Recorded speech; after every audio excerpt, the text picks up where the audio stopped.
नमस्कार दोस्तों, स्वागत है आपका आपके चैनल सिविल अकेडमी में। फ्रेंड्स, जैसे कि आपको पता है कि इस सेशन में हम मिक्स क्वेश्चन प्रैक्टिस को सॉल्व करते हैं। फ्रेंड्स, जो इस चैनल पे नए हैं, चैनल को सब्सक्राइब एंड बेल आइकन को जरूर प्रेस कर देंगे।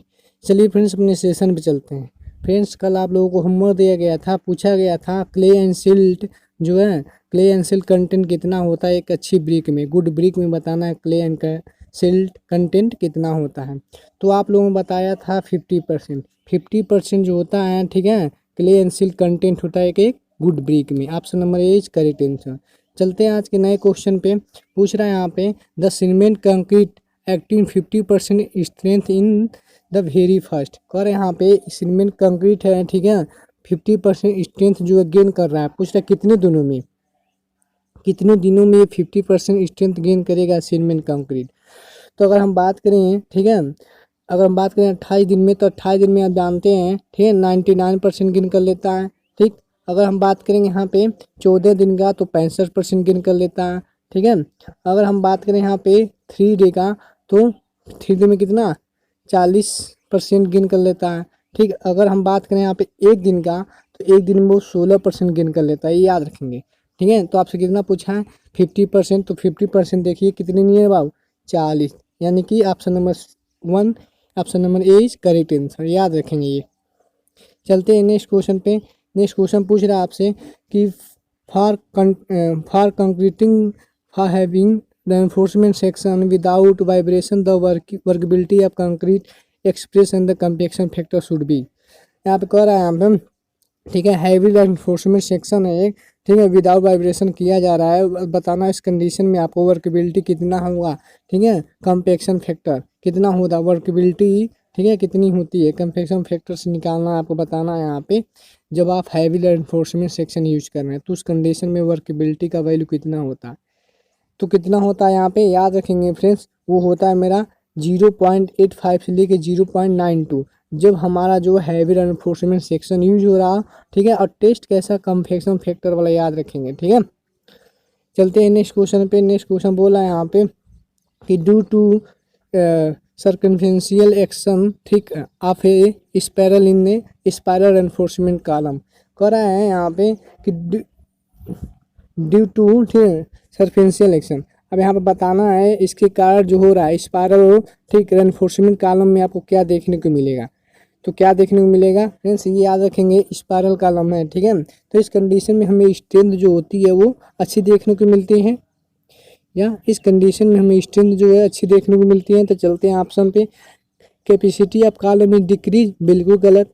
डक्टिलिटी ऑफ कॉलम रिड्यूस, नहीं, ठीक। Capacity of column is decrease but ductility of column increase, ऐसा कुछ नहीं है। नेक्स्ट डी देखते हैं हम।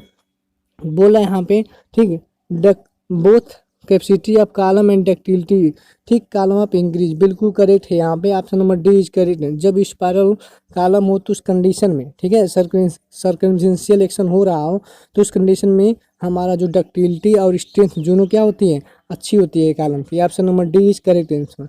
नेक्स्ट क्वेश्चन पे चलते हैं। नेक्स्ट क्वेश्चन आपसे पूछ रहा है यहाँ पे कि critical section for share in case of flat slab, ठीक, इन एट द डिस्टेंस ऑफ। यहाँ पे देखिए क्रिटिकल सेक्शन पूछा है, ठीक है, शेयर में, वो भी फ्लैट स्लैब है। तो बताना क्रिटिकल सेक्शन कहाँ होता है, फ्लैट स्लैब में। ठीक है, तो आप जानते होंगे यहाँ पे, ठीक है, अगर हम बात करेंगे कॉलम में, तो हमने पढ़ा होगा 1 वे शेयर, 2 वे शेयर, ठीक है। तो यहाँ पे क्रिटिकल सेक्शन पूछा है शेयर में, तो शेयर में अगर 1 वे होगा, ठीक है, तो D/2, 2 वे होगा तो 2 वे होगा तो क्या हो जाएगा, डी, नहीं, ठीक है, 2 वे में होता है D/2 और 1 वे में होता है डी। ठीक है, तो आपने बताना है यहाँ पे क्रिटिकल सेक्शन ऑफ शेयर में तो क्या हो जाएगा D/2, ठीक, फ्रॉम द, ठीक, पेरिफेरी ऑफ द कॉलम या capital of draft. Option number B is correct answer, याद रखेंगे। चलते हैं नेक्स्ट क्वेश्चन पे। नेक्स्ट क्वेश्चन बोल रहा है यहाँ पे for road pavement the cement generally use, कौन सा सीमेंट यूज करेंगे रोड पेमेंट के लिए, तो कौन सा सीमेंट यूज करते हैं आप, ये रैपिड हार्डनिंग सीमेंट यूज करेंगे। फ्रेंड्स, आप बताएंगे रैपिड हार्डनिंग सीमेंट जो होता है किस कोड के अंतर्गत आता है, ये अपने प्रीवियस ईयर वीडियो में हम बता चुके हैं। नेक्स्ट क्वेश्चन बोला है यहाँ पे raising of pozzolana to ordinary Portland cement पूछ रहा है यहाँ पे पोज़ोलाना हम क्यों मिलाते हैं ऑर्डिनरी पोर्टलैंड सीमेंट में। तो फ्रेंड्स पोज़ोलाना इसलिए मिलाते हैं कि श्रिंकेज को क्या करता है, रिड्यूस करता है, ठीक है, श्रिंकेज को क्या करता है, रिड्यूस करता है। Decrease in early strength, strength का काम ये नहीं करता है, कौन, पोज़ोलाना, ठीक, याद रखेंगे। Reduce in the chemical action with sulphate नहीं, इंक्रीज द श्रिंकेज या अलावा बताएंगे यहाँ पे। Decrease in the early strength, reduce in the chemical action with sulphate या इंक्रीज द श्रिंकेज। पोज़ोलाना क्या करता है यहाँ पे, ठीक है, तो पोज़ोलाना क्या करेगा, इस क्वेश्चन का जवाब हम कमेंट बॉक्स में सुनेंगे आपसे, ठीक, कि क्यों पोज़ोलाना मिला देते हैं ordinary cement, ordinary Portland cement में, तो क्या देखने को मिलेगा आप बताएंगे कमेंट बॉक्स में इसको, ठीक। नेक्स्ट क्वेश्चन पे चलते हैं। नेक्स्ट क्वेश्चन बोल रहा है यहाँ पे curing of payment through roof and slab is done by, कह रहे हैं यहाँ पे, ठीक, हम किसका क्यूरिंग कर रहे हैं, फ्लोर का, रूफ का, ठीक, स्लैब का। तो इस कंडीशन में पूछा कौन सा क्यूरिंग हम अपनाएंगे। फ्रेंड्स इस कंडीशन में जैसे रूफ हुआ, ठीक, क्या करते हैं, रूफ पे हम चारों डायरेक्शन में क्या बनाते हैं, ठीक है, और नाले बना, उसमें पानी भर देते हैं, पानी भर देते यानी पॉन्डिंग करते हैं, पॉन्डिंग यानी पॉन्डिंग मेथड, ठीक है। और ये रूफ है, ठीक है, इस रूफ में क्या करेंगे, इधर चारों से जोड़ के इसमें क्या करेंगे, पानी भर देंगे। तो इस मेथड को हम क्या बोलते हैं, पॉन्डिंग मेथड बोलते हैं। Option number B is correct answer. Next question में चलते हैं।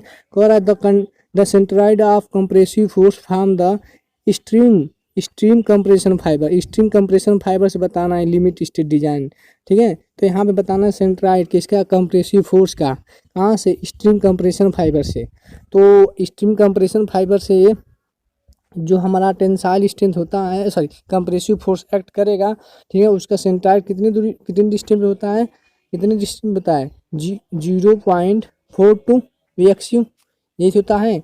0.42 ऑप्शन नंबर बी में, ठीक है, नियर अबाउट यही, ठीक, इतना ही आता है, लेकिन हम लोग इसको इतना लिखते हैं, ठीक। तो option number B is correct answer. ये कंप्रेसिव फोर्स का, ठीक, सेंट्रॉइड है, कहाँ से, स्ट्रीम कंप्रेशन फाइबर से। Option number B is correct answer.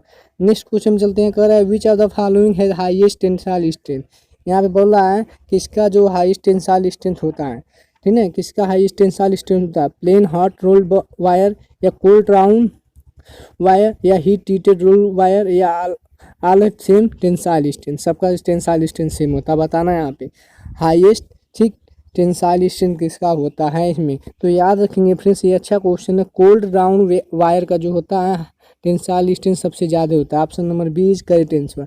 Next question में चलते हैं। कह रहा है टू कोप्लेनर कपल है having equal and opposite moment. Friends यहाँ देखिए क्या बोल रहा है कि कोप्लेनर का मतलब एक ही प्लेन में एक्ट कर रहे हैं, ठीक, फोर्स। अब बोला हैविंग इक्वल यानी कि इक्वल भी हैं एंड अपोजिट भी हैं, यानी कपल ऐसे, ठीक है। इस कंडीशन में आपको बताना है क्या देखने को मिले, बैलेंस इच अदर, क्या दूसरे को बैलेंस करेंगे, produce a couple and unbalance force, या आर इक्वल या produce a movement couple. Friends देखिए यहाँ पे ये क्या है, अपोजिट मूवमेंट है। अपोजिट मूवमेंट का मतलब ये होगा, ठीक है, ये क्या करेंगे, ए मूवमेंट जनरेट करेंगे, ठीक है, क्या करेंगे, ए मूवमेंट जनरेट करेंगे, ठीक। तो option number D is correct हो जाएगा, produce a movement of couple, ठीक, option number D is correct answer. Next question में चलते हैं। कह रहे हैं यहाँ पे एक केबल है विथ यूनिफॉर्म डिस्ट्रीब्यूटेड लोड पर horizontal metre run will take the following से। कह रहे हैं यहाँ पे केबल है, ठीक, यूनिफॉर्म डिस्ट्रीब्यूटेड लोड है इस पे, तो पूछ रहा है, ठीक है, हॉरिजॉन्टल में रन किया गया है तो उसका शेप कैसा देखने को मिलेगा। तो अब बात करेंगे केबल की, ठीक है, तो केबल हॉरिजॉन्टल में रन किया, इस पे अगर यूनिफॉर्म लोड लगेगा तो कैसा इसका शेप बनेगा, पैराबोलिक बनेगा, ठीक है, क्या बनेगा, पैराबोलिक बनेगा, यानी कि option number B is correct answer. Next question में चलते हैं। नेक्स्ट क्वेश्चन बोला है यहाँ पे कि maximum twisting moment a shaft can resist, ठीक, is the produce of the permissible shear stress. इस कंडीशन में आपको बताना है कि हमारा जो मैक्सिमम ट्विस्टिंग मोमेंट है शाफ्ट का, ठीक है, वो रजिस्ट कर रहा है। अब क्या प्रोड्यूस कर रहा है, ठीक, शेयर स्ट्रेस। उसके पूछ रहा है एंड और क्या प्रोड्यूस करेगा, तो और क्या प्रोड्यूस करता है, यहाँ पे देखेंगे, यहाँ पे T/J, ठीक है, टाउ बाई आर। इस कंडीशन में देखेंगे यहाँ पे, ठीक है, ट्विस्टिंग मूवमेंट बोला है, ट्विस्टिंग मूवमेंट यानी कि टी इक्वल टू क्या हो जाएगा, T equal to tau into J divided by R. देखिए क्या किसका ये क्या है, प्रोडक्ट है, शेयर का हो गया, तो शेयर तो दिया आप यहाँ पे। अब बोला और किसका प्रोडक्ट है, ये टाउ का, सॉरी जे का। तो जे मेरा क्या है, पोलर मॉडुलस है या पोलर मोमेंट ऑफ इनर्शिया क्या है बताएंगे। कि मोमेंट ऑफ इनर्शिया मीन्स यहाँ पे पोलर मॉडुलस है कि पोलर मोमेंट ऑफ इनर्शिया ये जे, ठीक है, ये मेरा हो जाएगा correct answer polar moment of inertia. ठीक, option number B is correct answer. Next question चलते हैं, कह रहे हैं यहाँ पे the deflection of any rectangle beam simply supported is, ठीक है, यहाँ पे बताना डिफ्लेक्शन आपको किसी भी रेक्टेंगल बीम पे, ठीक है, क्या देखने को मिलता है सपोर्ट पे, ठीक, supported is directly proportional to the. Friends अगर हम बात करेंगे डिफ्लेक्शन सिंपली सपोर्टेड बीम की, यानी कि ठीक डिफ्लेक्शन इक्वल टू क्या हो जाएगा डब्लू वेल पे 3 डिवाइडेड बाई 48 ई आई, ठीक है, सारे का कांस्टेंट मान लें यहाँ पे, तो हमारा जो डिफ्लेक्शन हो गया कि इसके इन्वर्सली प्रोपोर्शनल हो गए 1/i के, और आई इक्वल टू क्या होता है रेक्टेंगल के लिए B D Q divided by 12, 12 हो गया मेरे ऊपर। ठीक, तो देखिए ये जो मेरा डेल्टा है ये किसके इन्वर्सली प्रोपोर्शनल है, डी के पावर क्यू के। तो देखते हैं ऑप्शन में, तो डेल इक्वल टू क्या हो जाएगा इन्वर्सली प्रोपोर्शनल हो जाएगा 1/d के पावर क्यू के। तो देखते हैं ऑप्शन में इन्वर्सली प्रोपोर्शनल ठीक to the cube of depth, बिल्कुल correct, option number C is correct answer. Next question पे चलते हैं। नेक्स्ट क्वेश्चन बोला है यहाँ पे a beam is said to be uniform strength, हम बीम को कह सकते हैं कि यूनिफॉर्म स्ट्रेंथ ले रहा है, कब, तो कब कह सकते हैं जब उसकी बेंडिंग स्टेज जो है सभी क्या हो सेम हो, उस कंडीशन में हम कह देंगे ये यूनिफॉर्म बीम है। ठीक है, ये बीम मेरा क्या है यूनिफॉर्म स्ट्रेंथ ले रहा है जब उस पर बेंडिंग स्टेज सेम हो, option number C is correct answer. Friends अगर आपको सेशन अच्छा लग रहा है तो चैनल को सब्सक्राइब लाइक एंड शेयर जरूर कर देंगे। इसका बताएंगे यहाँ पे कर मैक्सिमम फ्रिक्शन फोर्स ठीक which come into play when body just begin, कर यहाँ पे मैक्सिमम फ्रिक्शन फोर्स बताइए क्या होगा जब बाजी क्या हो, ठीक है, स्लाइडिंग करने वाली यानी चलने वाली है, ठीक है, तो उस कंडीशन में कौन सा फ्रिक्शन लगता है, तो उस कंडीशन में हमें जो फ्रिक्शन देखने को मिलता है उसे बोलते हैं लिमिटिंग फ्रिक्शन। ठीक है, एक स्टैटिक फ्रिक्शन मतलब रुकी हुई है, और लिमिटिंग का मतलब ये रुकी हुई वस्तु चलने वाली है, तो उस कंडीशन में जो मैक्सिमम फ्रिक्शन फोर्स रहेगा उसी को हम कहेंगे क्या लिमिटिंग। ठीक है, option number A is correct answer. Next question पे चलते हैं। नेक्स्ट क्वेश्चन बोला है यहाँ पे कि a river training work generally, river training work जो है कब रिक्वायर्ड होती है, तो कब रिक्वायर्ड होती है रिवर ट्रेनिंग वर्क जब मैंडेटरी टाइप हो। ठीक है, मैंडेटरी टाइप कंडीशन में हमें रिवर ट्रेनिंग वर्क ठीक है अपनाई जाती है या रिक्वायर्ड होती है, option number C is correct answer. Next question में चलते हैं। नेक्स्ट क्वेश्चन करने से पहले फ्रेंड्स जो इस चैनल पर नए चैनल को सब्सक्राइब लाइक एंड शेयर जरूर कर देंगे। इसका आंसर बताइए कि मेरा पाइटोमीटर जो होता है जनरली क्या क्यों यूज होता है। ठीक है, पाइटोमीटर जो है मेथड जो है ये क्या क्यों यूज होता है, क्या मेजर करता है आपको, ये मेरा मेजर करता है क्या ट्रांसपायरेशन, याद रखेंगे, option number C is correct answer. चलते हैं नेक्स्ट क्वेश्चन पे, बोला which are the following canal outlet maintains a constant discharge, आपको बताना है कौन सा जो आउटलेट है ठीक है मेंटेन करता है कांस्टेंट डिस्चार्ज में कोई कमी नहीं देखने को मिलता है।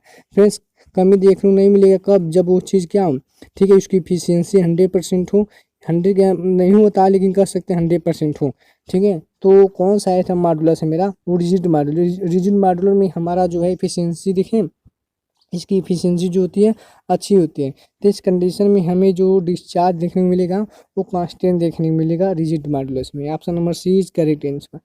नेक्स्ट क्वेश्चन चलते हैं, कर as compare the ordinary Portland cement use of pozzolanic cement, तो इस कंडीशन में क्या होता है कि कंपेयर करना ऑर्डिनरी पोर्टलैंड सीमेंट का किससे, पोजोलैनिक सीमेंट है, रिड्यूस वर्केबिलिटी, इंक्रीज ब्लीडिंग या डिक्रीज श्रिंकेज या इंक्रीज स्ट्रेंथ, तो इस कंडीशन में हमें जो देखने को मिलता है ठीक है पोर्टलैंड सीमेंट का पोजोलैनिक सीमेंट से, तो हमारा क्या करता है डिक्रीज करता है श्रिंकेज को, option number C is correct answer. Next question में चलते हैं, कर admixture which cause early setting and hardening, कर कौन सा एडमिक्सर जो है ठीक है सेटिंग और हार्डनिंग जल्दी देता है, तो वो एस्लेटर है। ठीक है, एस्लेटर कैल्शियम क्लोराइड या कैल्शियम कार्बाइड याद रखेंगे, option number B is correct answer. Next question में चलते हैं, कह रहा है the percentage of white is cement is, अगर परसेंटेज ऑफ वाइट कितना होता है सीमेंट में, तो कितना होता है 40% होता है। ठीक है, 40% होता है हमारा कितना वाइट सीमेंट में। नेक्स्ट क्वेश्चन में चलते हैं, कह रहा है the strength of concrete after 1 year ठीक compare 28 day strength is about, तो यहाँ पे कह रहा है 1 ईयर में हमें स्ट्रेंथ बताना है, ठीक है, कितना हो जाएगा, कंपेयर किससे करना 28 दिन से, तो हमारा जो बढ़ जाता है वो ठीक है 20 से 25% ज़्यादा हो जाता है। ठीक है, 1 ईयर के कंपेयर में देखा जाए तो। Modulus of rupture for concrete is a measure for, modulus of rupture जो है ठीक है कंक्रीट का हम मेजर करते हैं इससे फ्लेक्सुरल टेंसाइल स्ट्रेंथ, याद रखेंगे मॉडल्स ऑफ रप्चर जो होता है कंक्रीट का वो मेजर किया जाता है flexural tensile strength. Option number A is correct answer. Next question चलते हैं कर in order of obtain the best workability of concrete, ठीक the prepared shape and aggregate, पर यहाँ पे कौन सा एग्रीगेट है ठीक है जिसकी वर्केबिलिटी क्या हो बेस्ट हो अच्छी हो, तो कौन सी एग्रीगेट है, इलांगेटेड है, एंगुलर है या ऑल ऑफ द अबव या राउंड है। तो राउंडेड एग्रीगेट का हमें वर्केबिलिटी जो होती है वो अच्छी देखने को मिलती है। Option number A is correct answer. Next question चलते हैं, आज का लास्ट ये क्वेश्चन है, आप लोग किसको होमवर्क दिया जा रहा है, आप बताएंगे कमेंट बॉक्स में कौन सा आंसर करेक्ट होगा। द इफेक्ट एडिशन थी कैल्शियम कार्बाइड, देखिए यहाँ पे कैल्शियम कार्बाइड है, कैल्शियम कार्बाइड क्या है बता दे रहे हैं आप लोगों को। कैल्शियम कार्बाइड एक प्रकार का एसिलेटर है, ठीक है। इन कंक्रीट इज, पर यहाँ पे जब हम कैल्शियम कार्बाइड को कंक्रीट में मिलाते हैं तो उस कंडीशन में हमें क्या क्या देखने को मिलेगा, श्रिंकेज इंक्रीज कर जाएगा, श्रिंकेज डिक्रीज कर जाएगा, सेटिंग टाइम इंक्रीज कर जाएगा या सेटिंग टाइम डिक्रीज कर जाएगा। तो आपको बताना है इस क्वेश्चन का जवाब क्या है कमेंट बॉक्स में। चलिए फ्रेंड्स अपना सेशन इसी पे खत्म करते हैं। Thank you for watching. जय हिंद जय भारत।